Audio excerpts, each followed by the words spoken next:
이번 시간에 배울 내용은 다음과 같습니다. 내용을 확인해 보세요.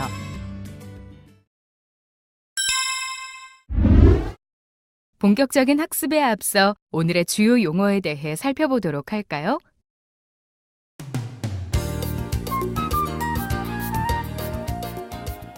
네, 이번 시간에는 될 연산자에 대해서 배워보도록 하겠습니다.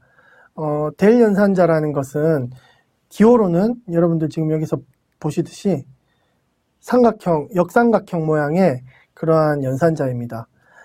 이것은 일종의 미분 연산자인데요. 미분 기호들의 조합으로 이렇게 좀 구성이 되어 있습니다. 이 될 연산자는 사실 종관기상학을 이해하는 데 있어서 굉장히 중요한 역할을 하는 연산자입니다. 예를 들어 우리가 종관기상학을 이해하는 데 있어서 필요한 여러 가지 개념들 중에 기압경도력이라는 개념이 있습니다. 이건 일종의 힘에 해당되는 것이죠. 유체를 움직이는 근본적인 동력인 어떤 힘인데요. 이 기압경도력이라고 하는 힘인데 여러분들이 보시는 것처럼 기압에다가 될 연산자를 앞에 붙여 놓습니다. 이 될 연산자를 붙이게 되면 기본적으로 압력이라는 스칼라 값이 갑자기 될 연산자 붙어서 벡터로 변해버립니다. 그래서 이러한 어떤 될 연산자에 대한 이해가 굉장히 기상학에서 많이 나오기 때문에 이번 강의에서는 근본적으로 될 연산자가 무엇인지와 그리고 될 연산자를 응용해서 어떠한 물리량들을 표현할 수 있는지에 대해서 자세히 살펴보도록 하겠습니다. 네. 자, 먼저 될 연산자의 정의는 다음과 같습니다. 자, 먼저 IJK라는 것은 앞에서 우리가 배웠듯이 기본적으로 어떤 좌표 축이 있을 때 각각의 방향에서의 단위 벡터를 나타내겠죠. 그래서 거기다가 기호적으로 여러분 요거는 그냥 여러분들이 암기를 하셔야 될 부분인데 I 방향 변화, J 방향 변화, K 방향 순간 변화를 나타내는 미분 연산자라고 하죠. 이런 것들은 연산자라는 것은 뭔가 아직까지 연산이 적용되지 않은 형태의 그러한 수학적인 기호를 연산자라고 합니다. 그래서 이것은 지금 여기다가 온도가 들어올 수도 있고 기압이 들어올 수도 있습니다. 그래서 여기다가 기압을 넣었다고 하면 그레디언트 P가 되고요. 그레디언트 P는 I 파샬 X 파샬 P 더하기 J 파샬 Y 파샬 P 더하기 K 파샬 Z 파샬 P가 됩니다. 그 자체로는 의미가 없지만 뭔가 갈로 안에 채워질 때 실제적인 의미를 지니는 물리량이 되겠죠. 이러한 것들을 연산자라고 합니다. 그래서 될 연산자는 수학적으로 이렇게 된다는 거 일단 반드시 기억해 주시기 바랍니다. 자, 그러면 이 될 연산자의 가장 기본적인 활용은 그레디언트를 계산하는 데 사용이 됩니다. 그레디언트는 어떤 기상장의 3차원 변화율을 표현하는 가장 기본적인 연산자가 되겠습니다. 자, 될 연산자는 기본적으로 그 오른쪽 갈로에 들어올 수 있는 것이 제한되어 있습니다. 반드시 스칼라가 들어와야 되고요. 이것이 미분 연산자이기 때문에 스칼라가 들어와야 되고 스칼라고 어떤 예를 들어 t라고 했을 때 이것이 반드시 x, y, z 등의 함수여야 됩니다.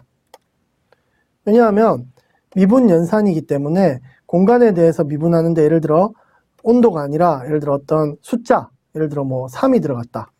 그레디언트 3. 그럼 순간적으로 0이 돼버립니다. 왜냐하면 이건 미분하는 연산자이기 때문에 반드시 어떤 x, y, z, t의 함수들이 들어와야 됩니다.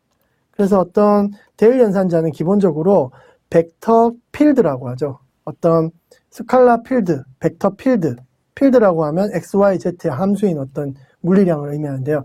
그 필드에 결합해서 어떤 물리량의 변화를 주는 그러한 연산이라고 생각하시면 됩니다. 그래서 그레디언트 F라고 하면 자, 앞에서 정의한 그레디언트에다가 이제 F가 결합을 하는 것이죠. 이 결합은 이렇게 각각의 가로 속으로 F가 쏙 들어가서 이런 식으로 표현이 됩니다. 그래서 I 방향 F의 변화, J방향 F의 변화, K방향 F의 변화를 의미하는 그러한 어떤 기울기에 대한 함수로 정의가 됩니다. 자, 그레디언트를 공부를 했고요. 앞에서 그레디언트는 반드시 스칼라가 들어간다고 했습니다.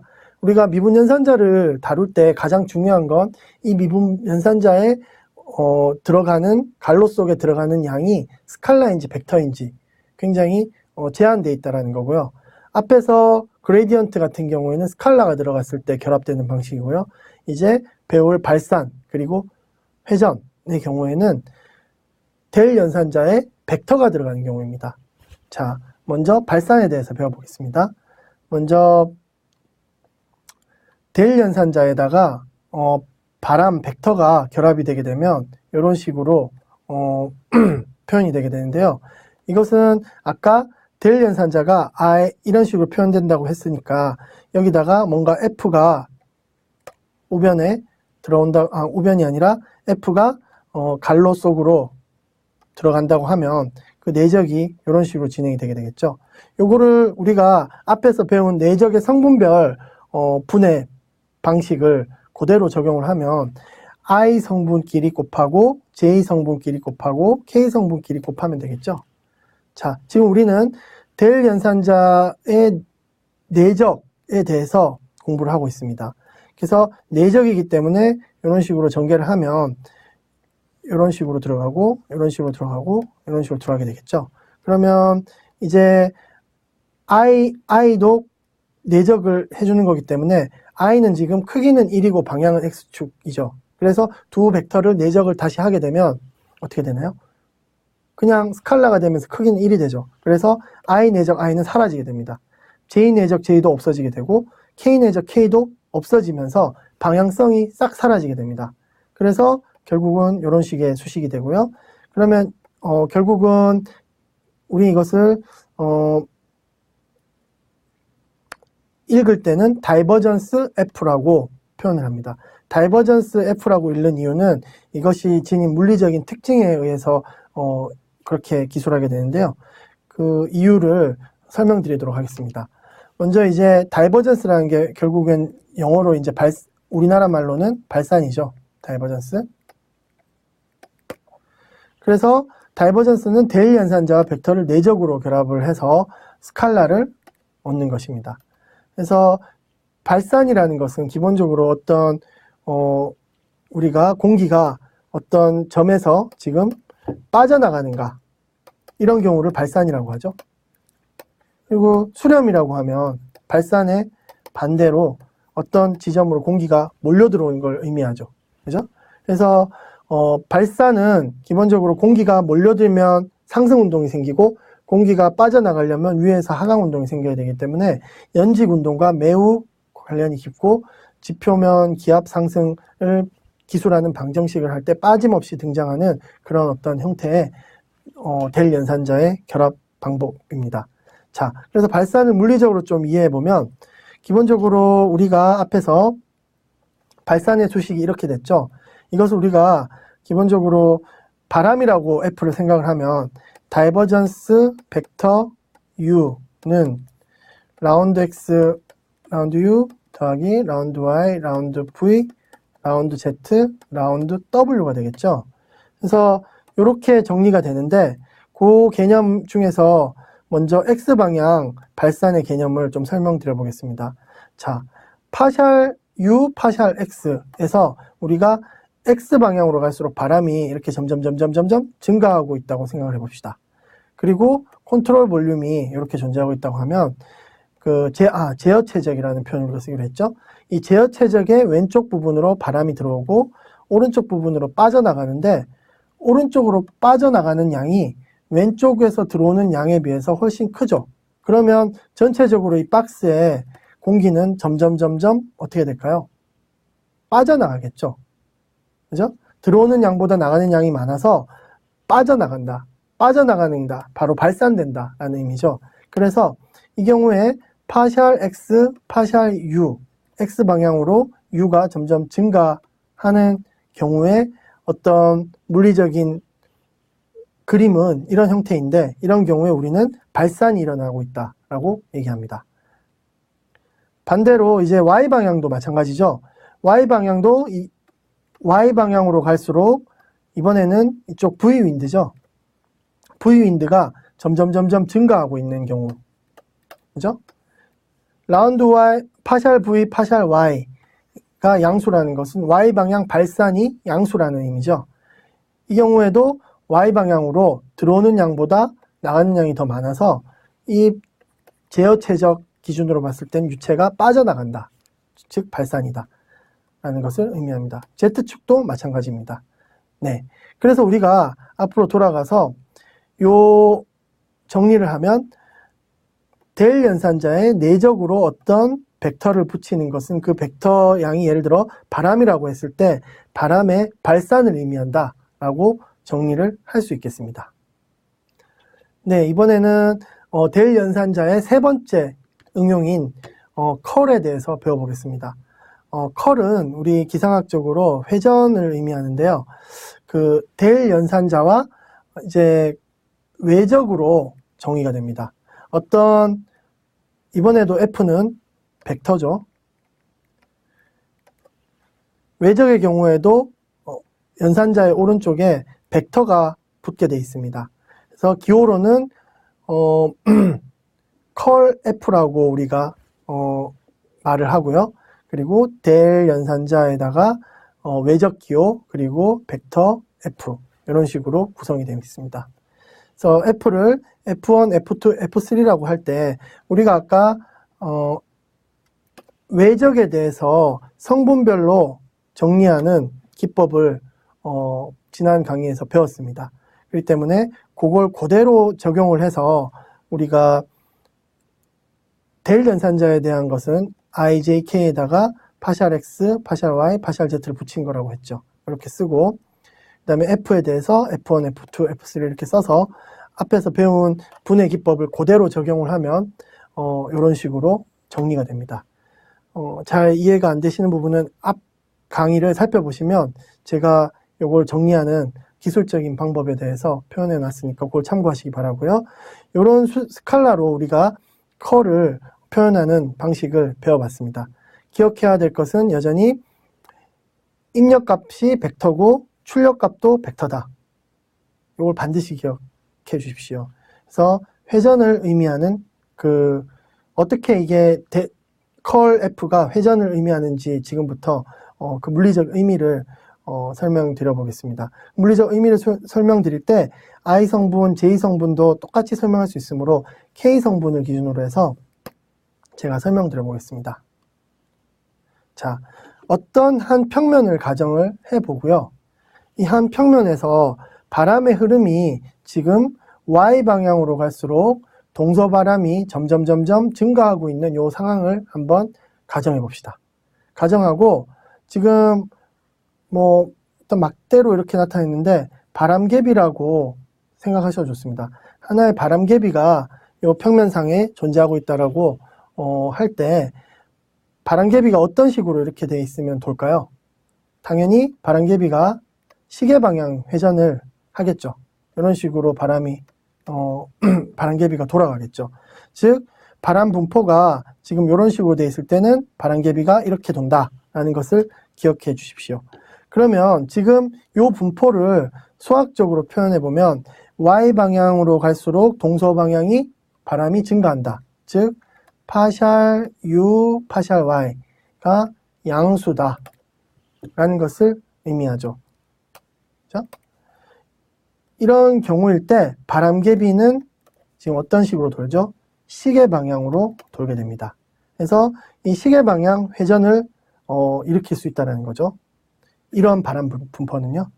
그런 경우에 시계 방향 회전을 북반구에서는 고기압성 소용돌이라고 합니다. 뒤에서 우리가 자세히 배울 텐데 여러분들 용어에 익숙해지시면 좋겠습니다. 앞으로 시계 방향은 항상 고기압성 소용돌이다 라는 부분들을 조금 기억해 주시고요. 자, 이번에는 반대로 X 방향으로 갈 때 바람이 점점 증가한다. 그걸 수학적으로 표현해 보면 파샬 V, 파샬 x가 양수다 라는 표현이 되겠죠. 이런 경우는 어떻게 될까요? 바람개비를 이렇게 놔뒀을 때 이번에는 이런 방향으로 바람개비가 회전하게 되겠죠. 즉 반시계 방향으로 바람개비가 회전하게 되는데요. 이런 경우는 저합성 회전이라고 우리가 부릅니다. 저기압성 회전, 반시계 방향, 뭐 이런 용어들은 앞으로 계속 반복되기 때문에 그냥 익숙해지실 것이라고 생각하고요. 그래서 바람개비가 반시계 방향으로 회전하는 게 중요합니다. 그래서 정리를 하면 파샬 u, 파샬 y가 양수일 때 어땠죠? 시계 방향 회전, 파샬 v, 파샬 x가 양수일 때는 반대로 반시계 방향 회전이 된다고 했죠. 자, 그러면 우리가 이 수식을 자세히 살펴봅시다. 컬 F의 K 성분, I축이 있고 J축이 있고 평면이 있고 K방향이 있을 때 이 K방향 성분은 바람개비가 이 평면 상에 존재할 때 시계 방향으로 반시계 방향으로 회전할지 시계 방향으로 회전할지를 나타내는 물리량입니다. 자, 여기서 F 대신에 우리가 UVW를 넣었다고 할 때 이 식은 어떻게 전개되나요? F2가 V고 F1이 U죠. 그러면 이 식은 라운드 X, 라운드 V, 마이너스 라운드 Y, 라운드 U가 되겠죠. 그죠? 자, 그러면 아까와 같은 라운드 X, 라운드 V가 양수인 경우 어떻다 그랬죠? 반시계 방향으로 회전을 하죠. 그래서 수식을 보면 라운드 X, 라운드 V가 양수인 경우 요 컬 F의 K 성분은 반시계 방향 성분을 의미하고요. 자, 라운드 Y, 라운드 U 앞에서 파샬 U, 파샬 Y가 양수면 시계 방향이니까 파샬 Y, 파샬 U가 음수면 반시계 방향 회전이죠. 마찬가지로 회전. 그렇기 때문에 앞에서 오면 파샬 U, 파샬 Y에 음수 부호가 붙어 있죠. 그래서 이것이 예를 들어 음수면 파샬 Y, 파샬 U가 음수면 이것도 마찬가지로 반시계 방향 회전에 기여하는 성분이 되겠죠. 그래서 결국엔 K축에 나와 있는 이 성분 자체의 물리적인 의미는 회전을 의미하는 것이다 라는 것을 반드시 기억해 주십시오. 바람의 분포에 따라 어떻게 회전이 성립하는가에 대한 의미를 지닌다 라는 것을 반드시 기억해 주시고요. I성분, J성분은 사실은 우리 종관기상학에서 별로 중요하지 않습니다.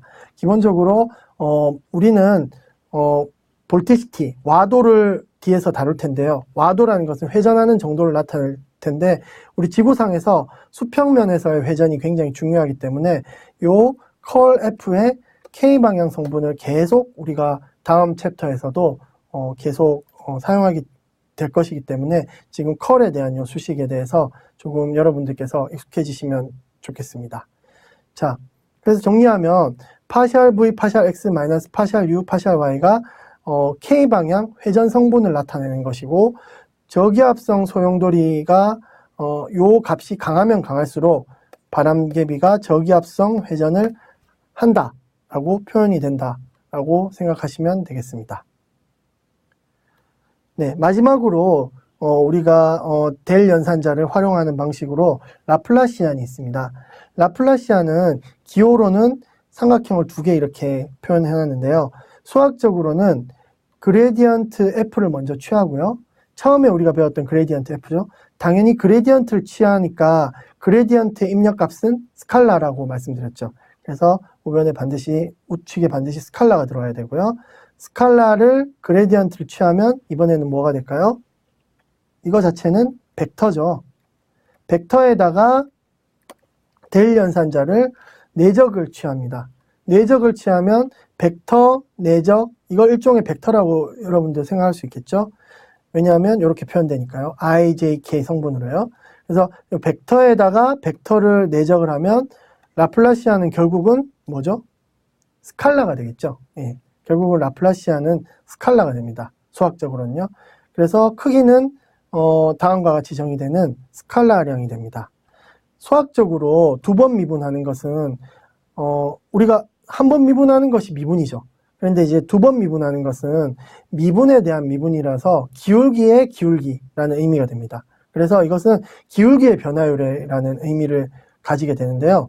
쉽게 말해서 기울기의 기울기는 공률을 의미합니다. 그래서 여러분들에게 가장 간단하게 설명드리려면 이 그림을 사용하면 쉬울 것 같은데요. 자, 어떤 온도가 X에 대해서 다음과 같은 분포를 지닌다고 생각을 해봅시다. 그러면 온도가 높았다가 낮았다가 높았다가 낮았다가 이렇게 변화를 하죠.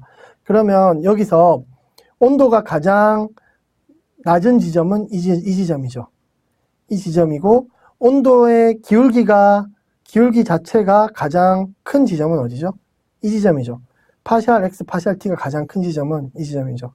그런데 문제는 기울기의 기울기가 이렇게 접선을 계속 그려본다고 할 때 그 변화가 가장 심한 곳은 극값이 존재하는 곳입니다.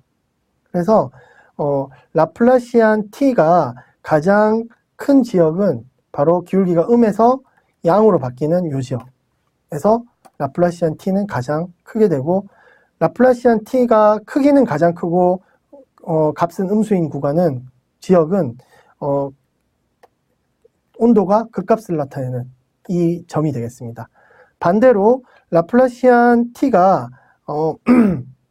가장 작은 지역은 그레디언트 자체가 맥시멈이 되는 요 두 지점이 되겠습니다. 경도가 가장 크긴 하지만 경도의 변화율은 이 지점에서 가장 작기 때문에 그런 결과가 초래가 되게 되겠습니다.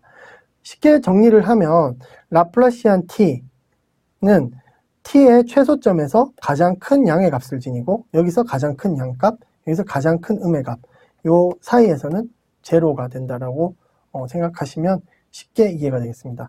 그래서 우리가 보통 라플라시안 T는 원래 값의 마이너스에 비례한다. 이렇게 쉽게 이해를 할 수 있습니다. 그래서 이거를 앞으로 라플라시안 T 같은 경우에 요 라플라시안 T가 마이너스 T에 비례한다라는 요 수식이 정관기상학을 하면서 여러분들께 계속 반복될 것입니다. 그렇기 때문에 이 부분은 반드시 기억을 하고 계시면 뒤에 강의를 이해하시는데 수월하리라고 생각합니다. 이번 시간 학습한 내용을 다시 한번 정리해 볼까요?